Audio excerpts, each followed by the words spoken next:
Talking fishing, nothing but fishing, talking fishing. If it's facts about fishing that you want to know, then tune in, folks, cause this is the show. We'll show you all the right bait to use, so sit right back, you got nothing to lose. Doesn't really matter if it's trout or carp, flathead, marlin or a gummy shark. Listen to the guys and you can't go wrong. They'll be talking about fishing till the cows come home. Talking fishing, nothing but fishing, we're talking fishing. Welcome everyone to Talking Fishing, a big show coming your way tonight, as always, with plenty of pics from around the state in Catch of the Week after a beautiful Easter of calm weather in Victoria. Also tonight, we tell you which lakes have been stocked with trout for these school holidays. I'm going to cut up some yellowtail kingfish and show you my favourite sashimi sauce right here in the studio tonight. We also talk marine parks, snapper surveys, all that, and plenty more. So let's get into it with a big welcome to the man who travels by kayak, Adam Ring. Welcome, Ads. Thanks, Dave. Happy Easter to everyone out there, and I hope you enjoyed the weekend because we had some beautiful weather. It was busy through the shops, it was busy on the roads, and I hope everyone had a safe one and really enjoyed it because it was a good weekend. And it's always a big welcome to the man all the way from Shepparton, Stephen, Victor Trelford. Welcome, Trelly. Thank you very much, Dave. And yes, like you say, the weather's fantastic and it kicks off a great start to the school holidays, doesn't it? It does. And isn't Easter a fantastic time of year when people do go away and go camping and enjoy life and have a barbie and catch some fish and all that sort of stuff? It is just a great time. Packed on the roads everywhere. It doesn't matter. Packed on the roads. And you know what? That's just the way it, you know, people think, oh, we've got to fix something. Well, it's been like that since I've been driving, which has been a while. No, it's never going to change. People go away in droves to all the popular destinations, You go up the Murray River, don't take your tent pegs because you're just tied to the blokes next door. They're that tightly in. If you head down to the peninsula, you're not moving far on Peninsula Link. It's getting nasty, isn't it? All good. And how was the weather? Oh, unbelievable. Couldn't have asked for anything better. No.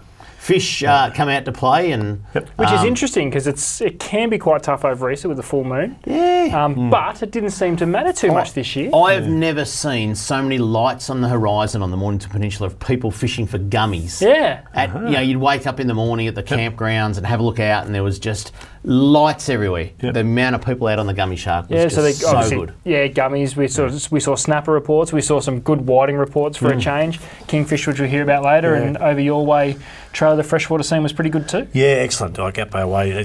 One thing is, your fishing is really the catalyst to get people out and just get them out in the outdoors. So, but we had some good reports in, some nice cod being caught along the Murray. But yeah, very, very good. Great. The other thing is, guys, is that something else happened last week. And we know it's footy season, and I don't want to talk about footy, neither do you, because the Saints and Collingwood just ain't travelling that well. But there's also a show called The Front Bar, which is just a fantastic show, and there's no other way to say it, but this happened.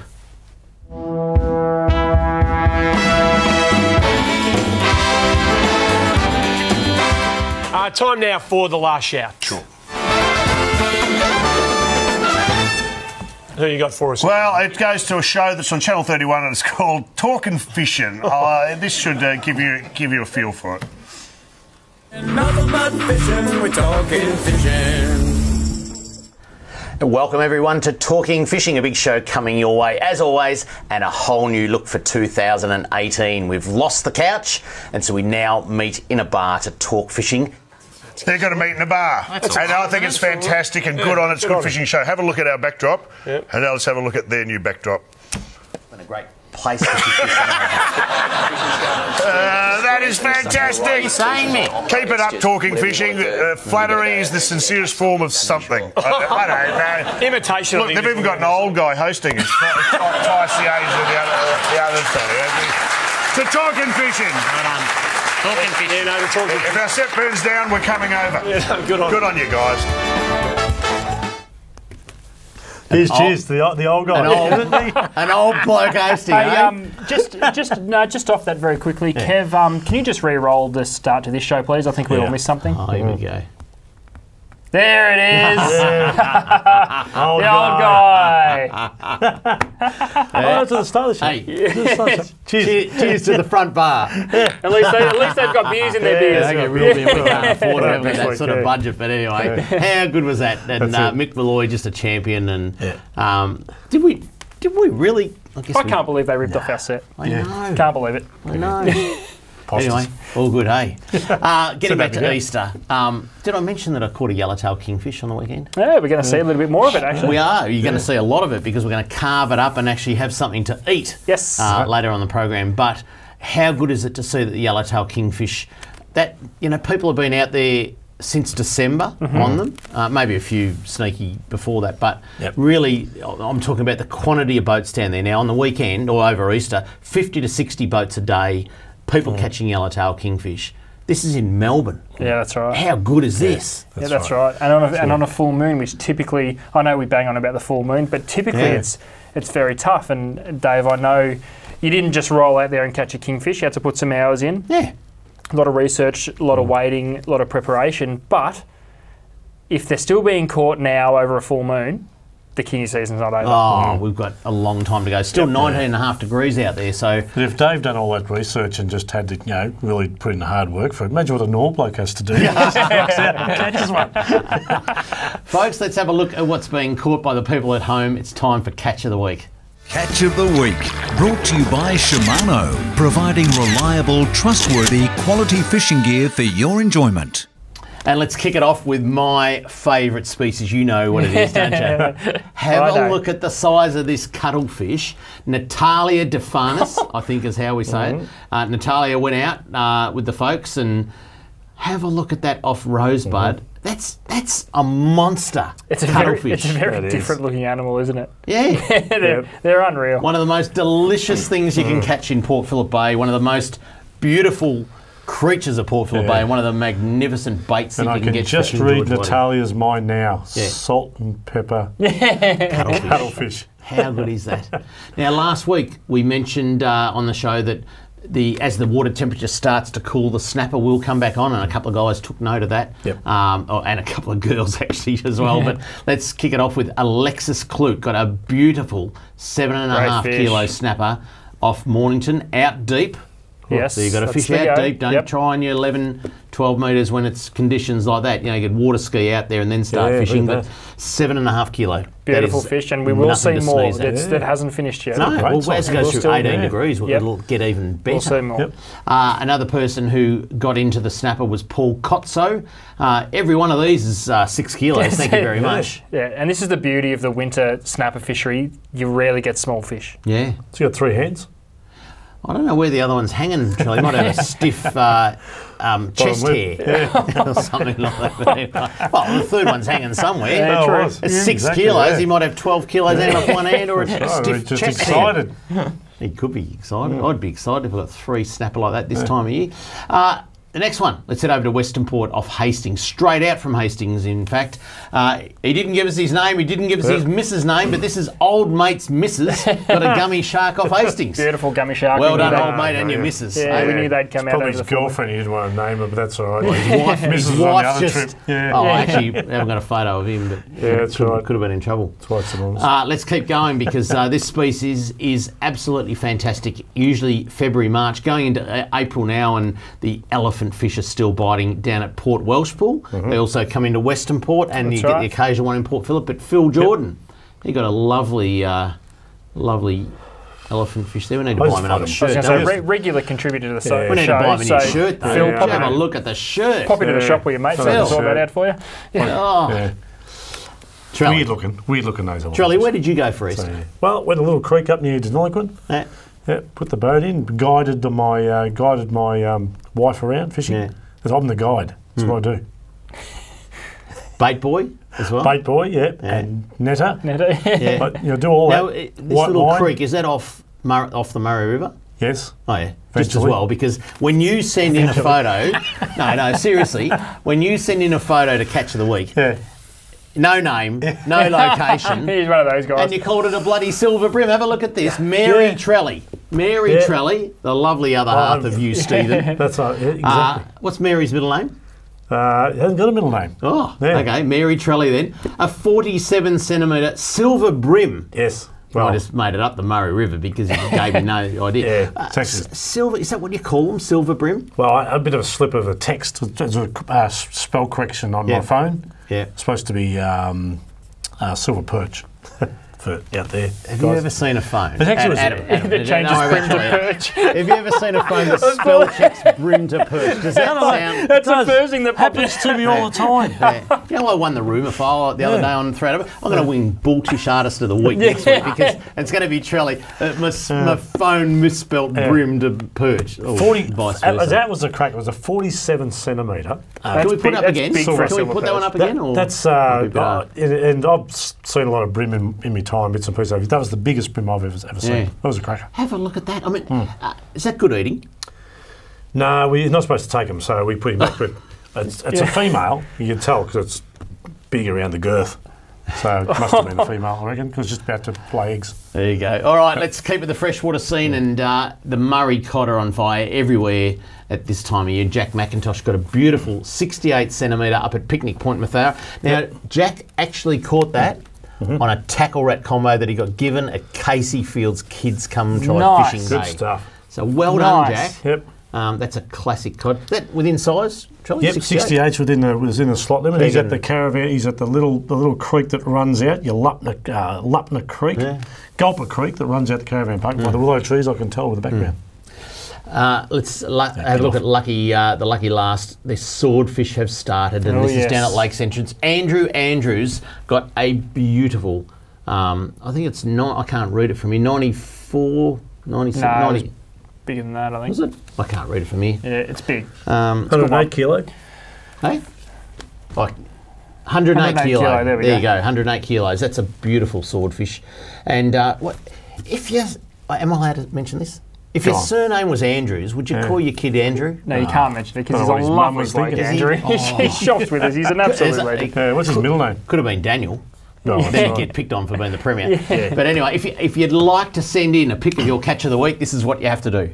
If you want to be like me and have your photo on TV, email your fishing pic to info@ifish.com.au. And next on Talking Fishing, fisheries news including all the info on which lakes have been stocked with trout for these school holidays right after this.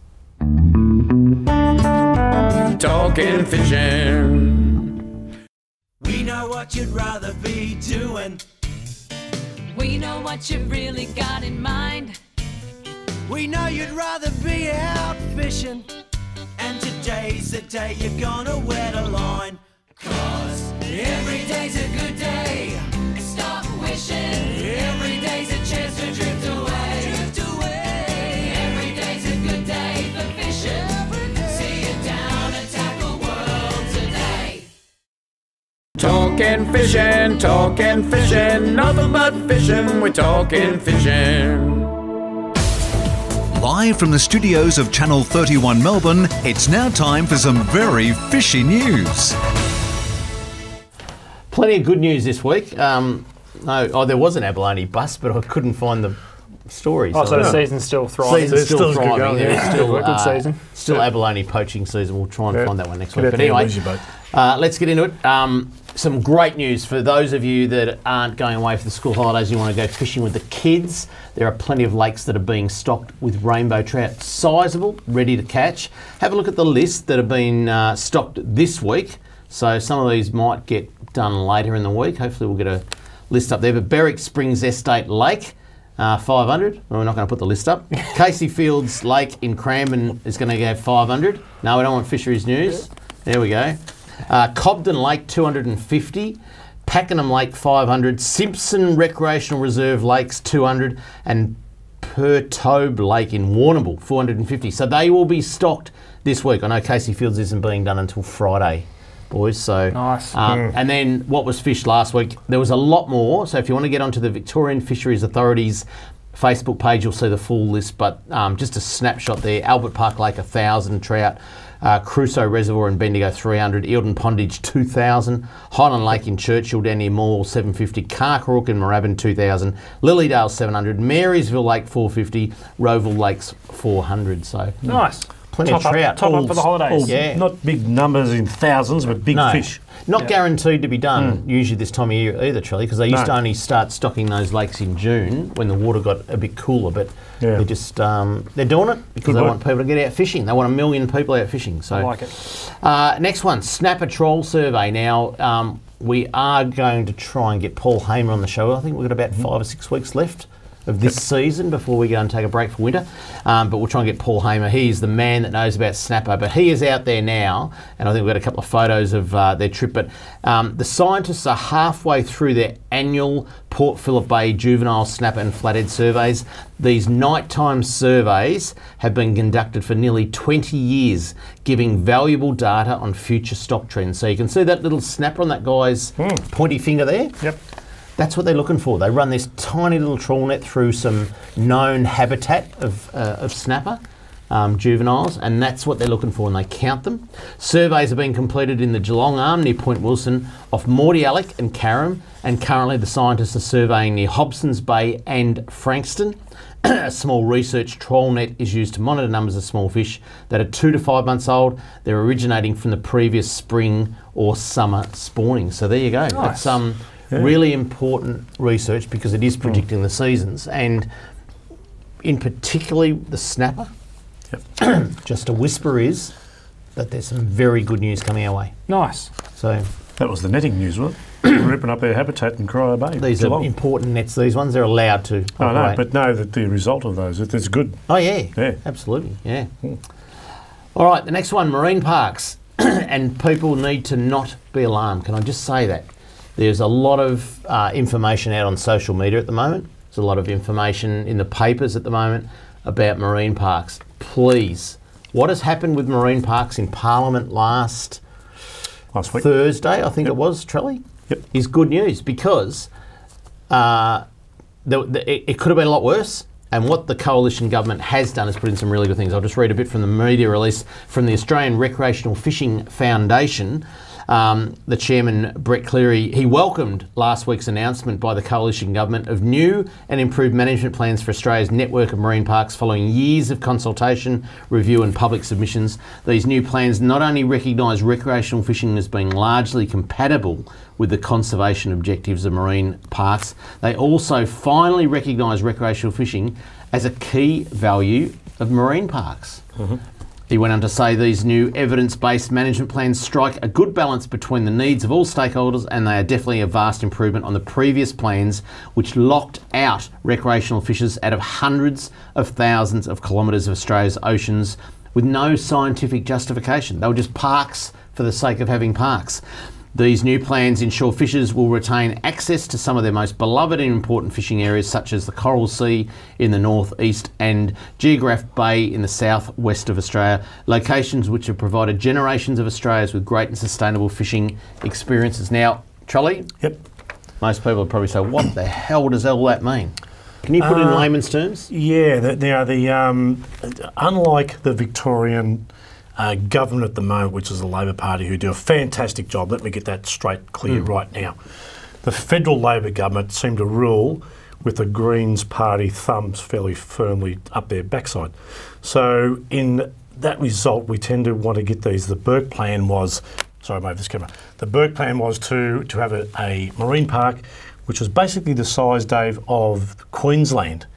Out between off Queensland, off the Great Barrier Reef, which stretched almost to Vanuatu and across to New Guinea and that big area there. 100% of it, the given plan. So the coalition have come along and said, look, to take away the romance about it all, let's do some bit of study out there, because a lot of fishing boats go out there, a lot of tour operators, a lot of families out there. So they came back with a plan which is probably only about 15 to 20% of that original proposal from the Burke government, Labor. So, and that's gone through the other night. So that still leaves a huge area for recreational fishermen, because the old plan was going to lock them out. So people have got to understand the difference between a Commonwealth marine park and a state marine park, in state waters versus Commonwealth waters. Because in state, so you take the state of Victoria, the marine parks, they're total, you're not allowed to fish in them. In the Commonwealth marine parks, they're still a marine park, but you're allowed to fish in them. There may be some restrictions on gear or something like that, but most of the area you're allowed to fish in. Yeah, but the restrictions are such that, you know, basically recreational fishermen are ignored in a lot of those cases. So, so it's a bad result as far as it goes with Commonwealth marine parks at the same time. So, but so what happened in Parliament last week? It's a good thing.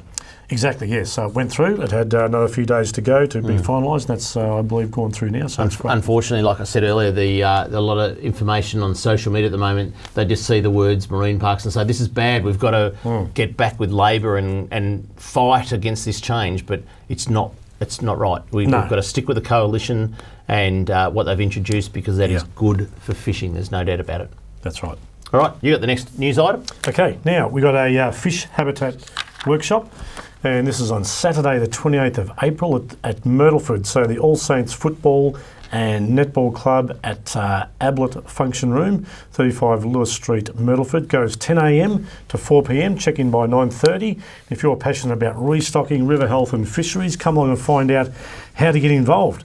These sort of events are really, really good, because you take care of the rivers, you take care of those areas, it takes care of all little critters in the rivers, which take care of fish.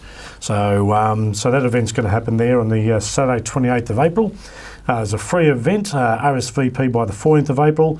There's also some fishing clinics up at Lake Buffalo and some local streams, some BYO camping and things like that. So get involved with that one. It's a very worthwhile effort that's going to go up there at Myrtleford. If you're half interested, we'll put all that information up on our social media tomorrow, so you can see all the details on our Facebook page. A couple of other things in the news. We mentioned last week, Corio Bay, as of Sunday, was 100% net free. Yep. So there is a celebration day. I haven't got that slide here tonight, but there is a celebration day. We might post that up on our social media again tomorrow. Exactly. That will be a very big day. And the other thing the Minister Lisa Neville announced last week was that Dartmouth Pondage will be reopening for recreational fishing on the 1st of May. So some pretty big news around for fishing at the moment. It's so good.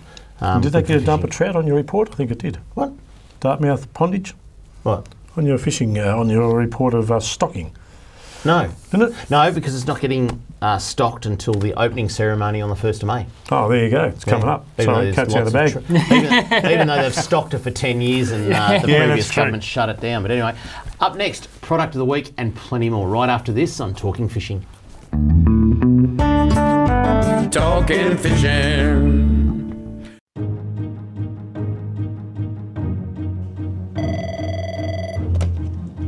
Good morning, spotters. Stephanie speaking.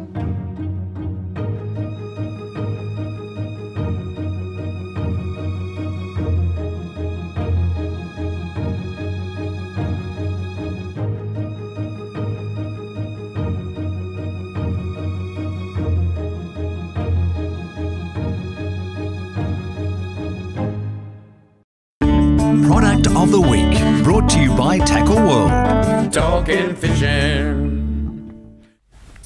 Now we're going to do something very, very special for product of the week this week, as I show you one of the finest sashimi filleting knives on the market.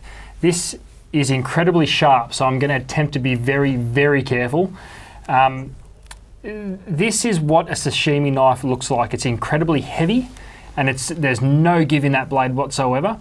And basically what it does is allow you to cut with precision some of the most beautiful fish in the sea. Now, on the weekend over Easter, Dave managed to cruise out offshore and into the Rip and have a look at this kingfish. Now, as we mentioned earlier in the show, this fish wasn't easy to come by. So, Kev, if you've got that other slide there, no, we don't. Anyway, Dave caught a kingfish. And what we've got here is this beautiful piece. Dave, I'm going to very carefully give you that knife. Now, if you could talk us through how to prepare some of the most perfect kingfish sashimi and going around. You talked about that kingfish. Hopefully the boys next door have got a photo of that kingfish. No? Not going to put it up? No, we'll give up on that then. It was a good kingfish, and one of the things I was going to say is that the top shoulder of the kingfish is the place where the sashimi comes from. So this is the top shoulder here, and I don't know if we can pick this up on the camera there, but this piece here in particular is just the absolute. It's like the ribeye. It's like the ribeye. Yeah. So this is the cut of the fish that you want to use. The thickest part of the backstrap. Beautiful. I think we've got a photo of the fish now because the boys. So there's a kingfish now. That was a chunky, a very 85 centimetres. 85 centimetres. Yeah, that's right. You can see there she's got some girth and got some size. Absolutely. And now Dave, you do put a bit of effort in there, so to catch kingfish like that. So one of the things you want to do is enjoy every single moment of that fish when you bring it home. So the first thing I'm going to do, just quickly, I'm giving away my secrets here, but a bit of black bean and a bit of plum sauce. So I'm going to very quickly do that in the middle. All right, just like that. That's the black bean.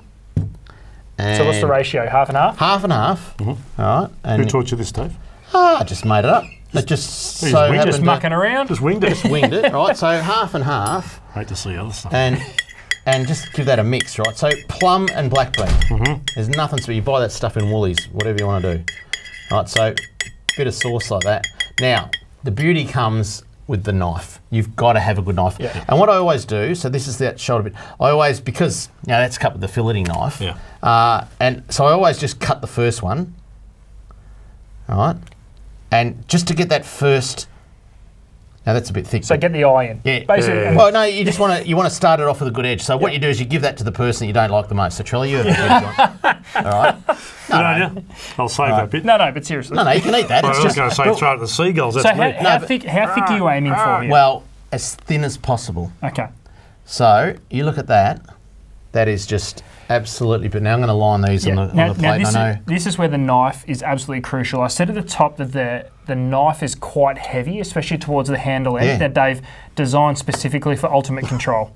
Not like that. Ultimate control. Well, that's the thing. It's so sharp that if you don't hold it 100% straight, you're just gonna.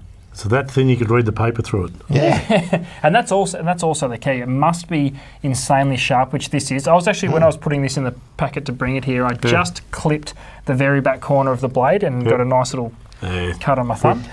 But you don't want to be hacking at this fish. This is prized fish, fresh from Port Phillip Bay heads. You don't want to be hacking at it, Dave. Yeah. One single And I can tell you swipe there was about 50 other boats that didn't catch one of these on Saturday. So they bit a bit better on Friday, and Sunday they were a no-show. So cutting up for staff too, are we? What? Oh, you go. Well, I'm not going to waste it. We'll cut it up, and whoever wants to eat it can eat it, Charlie. But Cats like it. Oh, you wouldn't give this to your cat. But the key is keep it thin. And I'm going to tell you, boys, have either of you boys eaten sashimi kingfish before? I have, and I almost rate it higher than tuna. Not kingfish. Where have you eaten it? At work? No. Oh, in a restaurant? No. You caught some? Yeah, in Narooma a few years you did back. too? Yep, and sashimi was my favourite way to eat it. I'm not going any further because I just felt that kingfish- against my finger. Kingfish is a beautiful fish to eat, even when it's cooked, I must say. Whereas with a bluefin, I think the easiest way to destroy bluefin and make it no goods by cooking it. It's the best. But this is beautiful sashimi. So have a look at that. If the camera can pick that up, nice white have flesh. a look at that. Now, this. boys, let's have a taste. So you just paper thin in the sauce. Give me a thick one. Where's your slab here? Yeah. That looks like something a seagull dropped in the middle. It just melts in your mouth. Now, the other thing is have it at room temperature. I mean, obviously it's been kept in a fridge since Saturday when I caught it, but serve it at room temperature. So why room temperature? Why do they suggest that? I just think you taste it. You don't get a coldness on your tongue. You actually get, and I know we're putting a bit of sauce on it, but that's only just to add a little bit. It's only on the end. I think but a little bit. Too much sauce before. At room temperature, you get the full taste. Yeah, because even with that sauce being quite strong, I mean, black bean and plum sauce, not exactly mild flavours, you still get that freshness and that little bit of the salt through it as well. Yeah. Absolutely beautiful. Yeah, I'll just keep eating this. But so very basically, good, what we're saying, a sashimi knife for perfect sashimi is a must solely because it is built specifically for that purpose. You try and use a blade that's very flexy, you get these uneven cuts of meat, and you start butchering the best part of the fish as far as I'm concerned. Yeah. So keep your knife. This won't need a sharpen. If you're only cutting sashimi, you're never going to do the edge on that knife. Yeah. I mean, you're cutting very soft flesh. Yep. So the idea of this sashimi knife is keep it for what it's designed for. Don't go cutting through bones or filleting your fish or trying to get skin off or anything like that. No, don't. These aren't a cheap knife, and we do sell them at work. Yep. So, get yourself a beautiful sashimi knife. Now, yellowtail kingfish, I would say, is the best that you can get. But you can sashimi. I did cuttlefish the other week. Yeah. And sashimi cuttlefish was just to die for. They talk about silver trevally being a beautiful sashimi. Snapper. Yeah, well, there's another one there that hasn't been mucked around. There you go. I'll go and sit down again. And it's so good. Yeah, so, I mean, It does make a huge difference, and it's easy to sit here and tell you that it does, but until you sit down with one of these knives and really try and prepare something like that, it does make a huge difference because, like everything in our industry, boys, it is made specifically for one purpose, and it does it unbelievably well. Only thing that's missing is a glass of Chardonnay. Anyway, fix that. It's always good with a yeah, we could. So there you go, yellowtail kingfish. I just absolutely love them. Mother's Day is coming up. Good present for Mother's Day. Yeah, get yourself a sashimi knife. Yeah, I like it. So your missus can cut up. One of the things that happened to me on the weekend, boys, I was going to talk about was I was out fishing for. Oh, sorry, just being yelled at for something else. Stubby holders. People keep asking us about the stubby holders, talking fishing stubby holders. We've got them now. They're in stock. They're now available. Go to talkingfishing.com.au and buy them. $5 plus postage. Doesn't get any cheaper than that. And get your own talking fishing stubby holder because so many people have been asking us about them. So away and ready to roll. Look at that. Yeah, no, they're good. They're good. All right. So what happened is I go out on the Kingfish, and I'm on the. Let's just say we're in the shipping channel. There's no doubt about that because everyone's in the same area, and we're about to drop our rods. We hadn't put our rods down. And I was approached by a Parks Victoria boat, and the guy showed his badge and said, "I'm a authorised agent or whatever." And he said, "Do you realise you're in a marine park?" And I said, "No, I have no idea that I'm in a marine park." Now I know that there's a marine park on the Point Nepean side of Port Phillip Heads. I kind of knew there was one over in Point Lonsdale, but I reckon I was a kilometre offshore. And he said, "You're in a marine park by 70 metres." And I said, "Well, where's the markers?" I mean, you've got one on Point Nepean side that's full of markers. It's got poles in the shallow, and it's got buoys in some of the deeper water. The one on Point Lonsdale's got nothing. Oh, sorry, it's got 3 poles near shore that I reckon I was at least 700 metres from and couldn't see. And he's trying to tell me from his boat, "Well, look over there and line it up on a landmark." And I'm going, "I got no idea where we are." He said, "Have a look on your GPS mark," and on your GPS. And I had a look on the GPS, and there was that many dotted lines from the shipping channel to this, to that, to that. I had no idea we were in a marine park. I'm sorry, but if they're going to have marine parks and you've got to be out of them, they've got to be signposted so you know that you're in them and not out of them, or vice versa, whatever. Exactly. It's just no. It's no good having an imaginary line that you've got to stay within or without. It has to be clear. There's no issue with the marine parks. Big thumbs down to the marine park on the northern side of Port Phillip Heads. Up next, Kramer's mailbag right after this on Talking Fishing. Talking Fishing. From apparel to footwear, the Performance Fishing Gear collection is built for fishing of all kinds. Whether you wade in sun-scorched saltwater flats, hike into mountain rivers, or fish anywhere in between, we want to keep you out there and keep you protected. As well as pants, shorts, and vented shirts, the collection includes arm sleeves, neck gaiters, hats, and shoes with drainable midsoles. The apparel and footwear in this line are built around fishing, but can be used in any setting, handling the toughest environments. Talking fishing, nothing but fishing, we're talking fishing.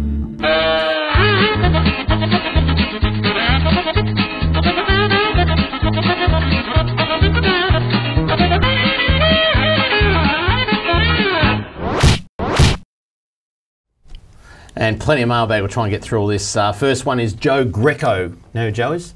Greco. Mr. Greco. Yeah, he is. He writes to us, "Hi Dave, just wanted to send a thank you to yourself, the Talking Fishing team and all the viewers for their support during the Fish Ranger Kickstarter campaign. I'm pleased to say we reached the target ahead of time and the site's future is now certain." Go Joe, that's all I'll say. We'll continue operating. We will develop great new features to help fishers plan their day on the water. The enormous generosity of the fishing public and messages of support has been uplifting and has boosted my enthusiasm to make Fish Ranger even bigger than better than it is now. So well done, Joe, because great effort, and thanks to everyone for getting behind that too. If people don't know Fish Ranger, get onto fishranger.com.au. It's it is the best weather site. It's damn accurate and costs a bit to run. Let's keep going. This one was from Alan. We've got a couple of negative ones. Have we? Yeah, well, I don't think we've been pulling our weight. I don't think we've been pulling our weight at all. This is what it says. Hey, Kramer. Thank you for reading my story on the lamprey on Talking Fishing tonight. It will be interesting to see if you get any reports. Now, I'm going to stop there. Lamprey. You guys hadn't heard of him, had I'd you? heard of it. Oh, you had? Yeah, you'd heard of it, yeah. Well, I hadn't. But I spoke to, a neighbour of mine, Liz, and she's, elderly age, plays lawn bowls. And Liz said, yeah, lamprey, we used to... Oh, no, in fact, we weren't even talking about that. We were sitting around the table the other night, and Liz goes, yeah, we used to have lamprey. I go, what? Lamprey? I heard of that on Talking Fishing. It was common to eat back in the, 40s or 50s, whenever Liz was a kid. And lamprey. So what I'd like to know from people, maybe if they email us, Kramer at ifish.com.au. I've forgotten the email address. Kramer at ifish.com.au. Yep. If you know anything about lampreys, we want to know more about lamprey. So send us some info if you can. Anyway, so old mate goes on, Alan, he goes, but you did not refer to the toadfish and puffers being poisonous, which was the main reason I sent the email. I do hope no one tries eating them. It would be their last meal. And I do enjoy watching the show, and we'll be watching next week. So thank you, Alan. What he did write the week before, but I only did half his thing because we had the minister on. You've got time, Alan. But he did say, on Talking Fishing tonight, you were asked why toadfish and puffers must be returned to the water. I was shocked when in the discussion it was asked, why shouldn't anyone not be allowed to take a few to eat? There is one good reason. These fish are poisonous to eat. They contain the poison tetrodotoxin. They're poisonous. they're date drunk. The fatal dose of which is less than 1/400th of an ounce. So you don't need much, apparently. Yeah. My reference is the Fisheries and Wildlife Victoria publication, February 1967. Fish of Victoria, page 29, reprinted from the Victorian Yearbook, number 81 in 1967. So the 2000 book. Yeah. What? Nothing. Keep going. I'd say that's code for he's got too much time on his hand, goes to the library. There's a few people I'd like to feed them to. I've got a couple of people I'd love to feed some bloody toadies and puffers too, I'll tell you what. Fugu, they call it, don't they? The 2018 Fishing Guide says they must not be eaten, but does not say they are poisonous. Well, Alan, we understand they're poisonous, so don't eat them. Or was that just on The Simpsons? Here's another one. Get them at the restaurants. Hi, Kramer. This is from Andy, not Alan. So they all start with Andrew. Hey? Not Andrew. No, he's a lovely guy. He wouldn't write stuff like that. This is Andy. Hi, Kramer. I was very disappointed in last night's show.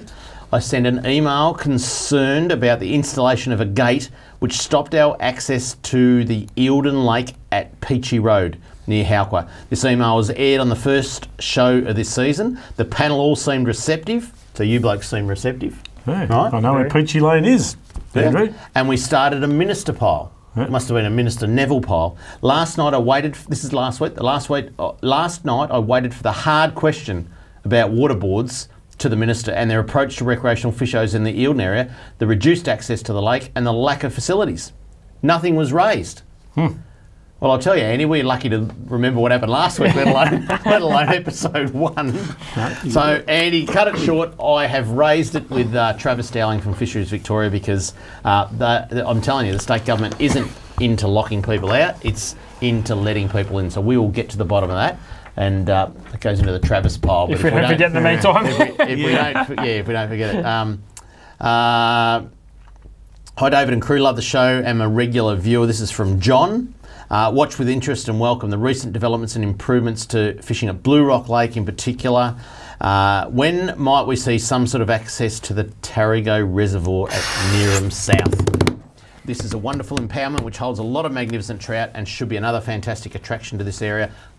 Watch this space. Let's because just say we are asking the same question. We're on the bandwagon. Let's keep going. Hi guys, this is from Brett. Love the show. Can you advise if there are any formal plans to reduce or ban commercial netting in the Gippsland Lakes?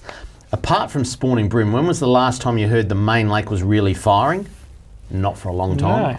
No. The lakes draw plenty of visitors, but unfortunately the wreck level fishing is generally in general is really suffering. This is compared to a net-free environment like Western Port Bay or Lake Tyers. Both of these have relatively healthy seabeds, aquatic plants, bait and large predators. Lake King, for example, has been dragged with nets relentlessly for far too many decades. So he's asking, has there been any formal? No, there hasn't.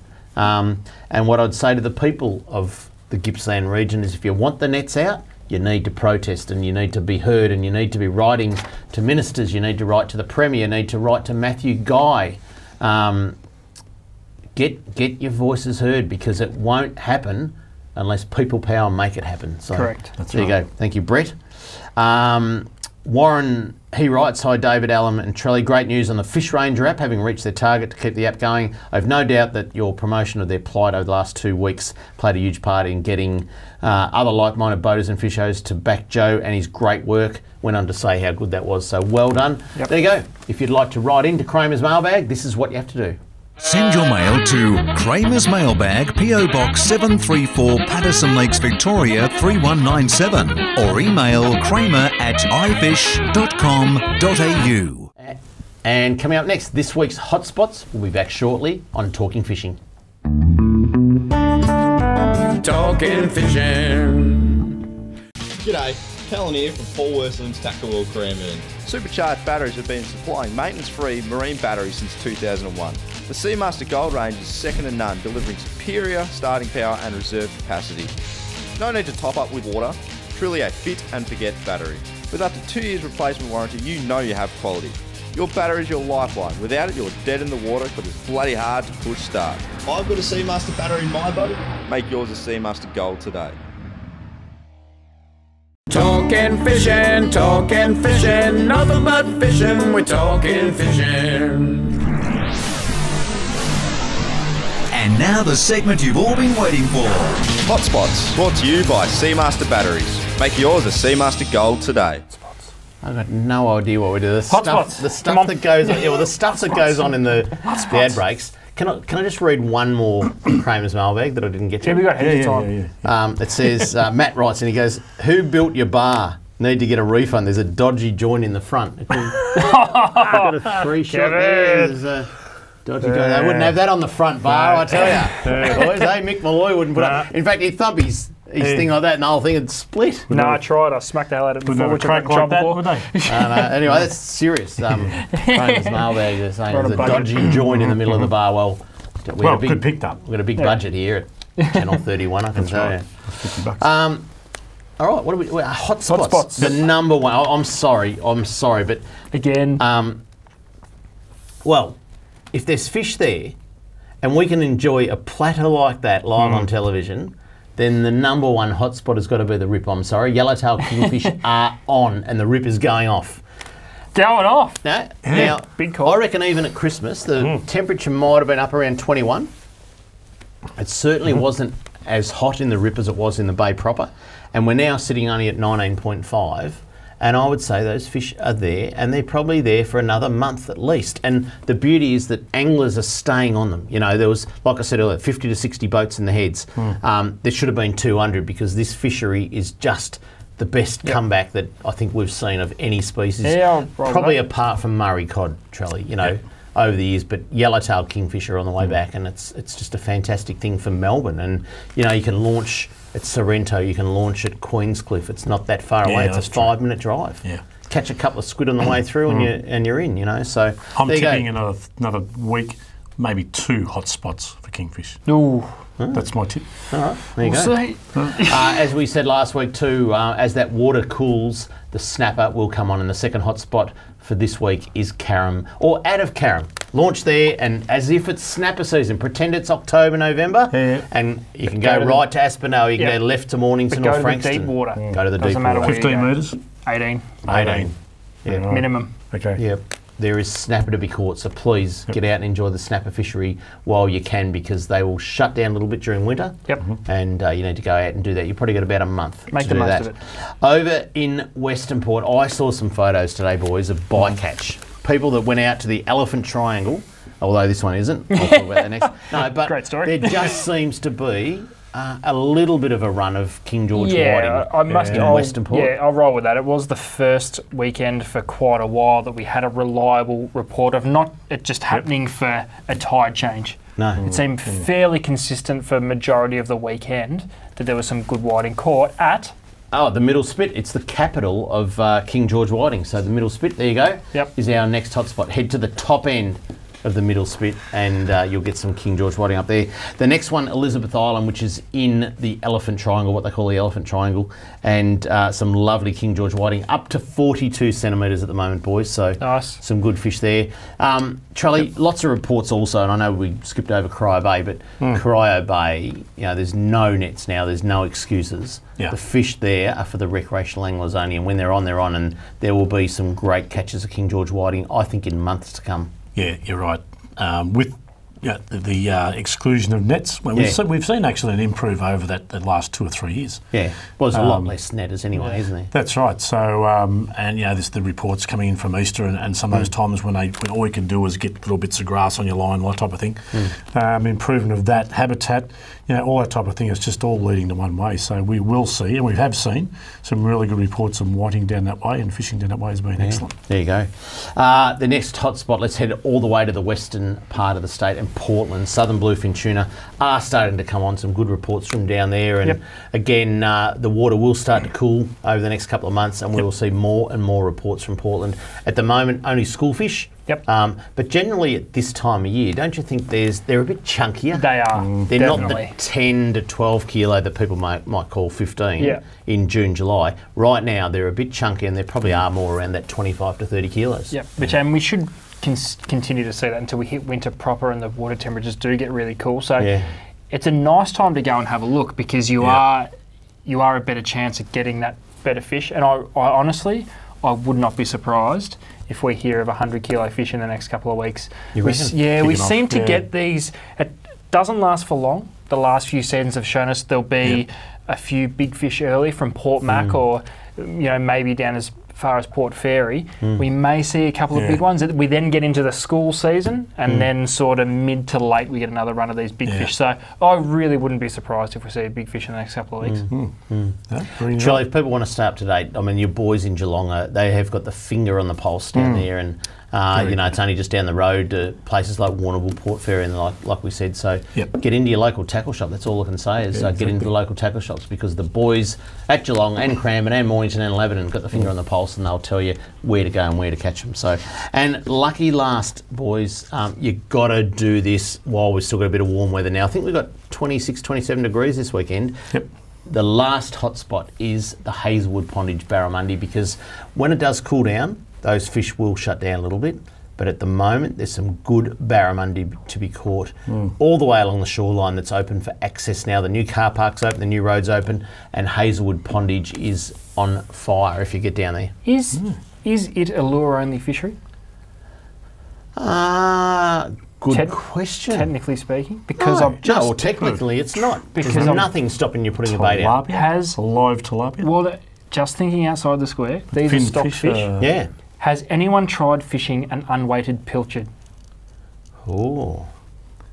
Being a Victorian fisheries thing, like a live fin fish would probably be off the menu. No, but they do feed... but a livey under a float, nothing wrong with that. They do feed barramundi pilchards. You heard it. Well, there's rainbow trout in there, so why couldn't you catch a rainbow trout and put that out live? You heard it. No, that's not illegal, is it? I don't think so. I'd say it would be using it. But anyway, that's just, it's a finned fish that's used for bait in Victorian waters. I can catch a yakka or a slimy mackerel in Port Phillip Bay and go and put it down for kingfish. Yeah, that's not exactly saltwater. Yeah, well, it's good, but we can debate that. We'll anyway, find out. I reckon you taste the water at Hazelwood, it tastes a bit salty. My tip, a pilchard, unweighted pilchard, just leave it out there. Something's telling me it's going to work. There you go. There you go. That's the hotspots. Charlie, let's talk a bit about the freshwater scene again. So I know you headed up wherever you headed up that little creek. Yeah. But Can't tell you what.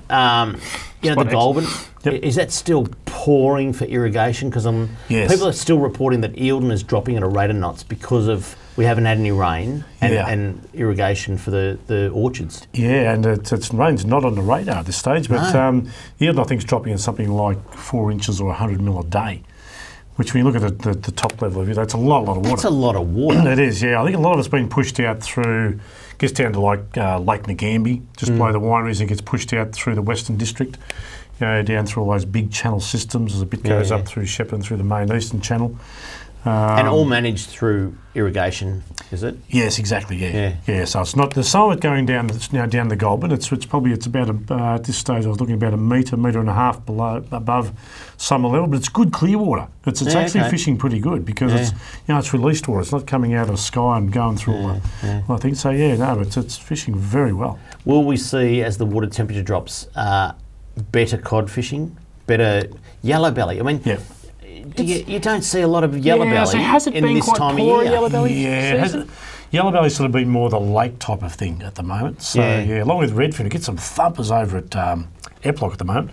But the cod fishing is really traditionally. You took the old blokes. It's a week before the full moon, and when you get that mist off the water, you get those real cold mornings. You get that mist off the water. It's the start of the cold weather. Yeah. It's probably another month and a half away. Yeah. Okay. So that's one thing I'd look for. And I think May 17, they're going to drain Mull Whaler down to 30% for a few months too. So we'll keep you up to date with that one. So what does that mean? Means you can go out there and pull the lures off the logs. Charlie, you are an ideas man. You should open up a tackle shop, I reckon. That is brilliant. I'd be fishing in the puddles. I'll be fishing in the puddles, I'll tell you what. That's it for Talking Fishing. We hope you enjoyed the show. A very calm week of weather ahead. And if your AFL team is anything like mine, that's the Saints, you'd be better off spending your time fishing than going to the footy. Enjoy the calm conditions while they last. Until we see you again next Tuesday on Talking Fishing, please stay safe on the water and enjoy your fishing. Talking fishing, nothing but fishing, we're talking fishing. We got all you need, just take a look. Watch those fish jump on your hook. So just relax and take your time. Enjoy the show, then drop us a line. Talking fishing, nothing but fishing, we're talking fishing. Talking fishing, nothing but fishing, we're talking fishing. Talking fishing. Have a good weekend, Mr. Walker. You too, son.